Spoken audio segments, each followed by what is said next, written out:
La notte del 28 ottobre 2018, un anno fa, Venezia si stava preparando ad affrontare una delle maree più alte della storia, che il giorno seguente arrivò a toccare il picco massimo di 156 centimetri.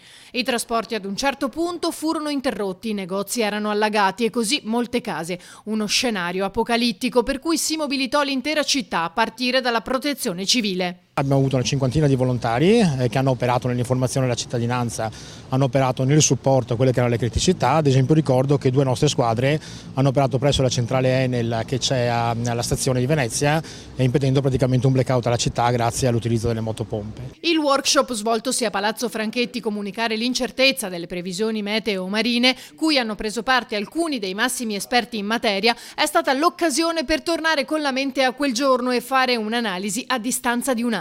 Che se il fenomeno si fosse verificato poche ore prima avremmo avuto probabilmente la marea più alta di sempre, e quindi devo dire che nonostante c'è stata una marea eccezionale che ha portato anche molti danni nella nostra città, è stata una marea fortunata perché, ripeto, poteva superare anche i 2 metri e quindi con tutte quante le conseguenze che ci sarebbero potute stare. In casi come questi le previsioni sono fondamentali perché permettono di prepararsi all'evento nel miglior modo possibile, ma c'è ancora molto da fare in tal senso. Il lavoro deve essere costante e soprattutto il più possibile migliorativo di quelli che sono i modelli previsionali.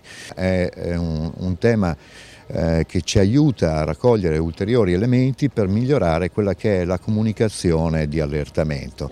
Fenomeno questo che va preso seriamente perché è difficile avviare e procedere con un processo culturale per una maggior conoscenza di quelli che sono i modelli previsionali, ma non solo, di come si sviluppa nel pratico tutto ciò che stiamo dicendo.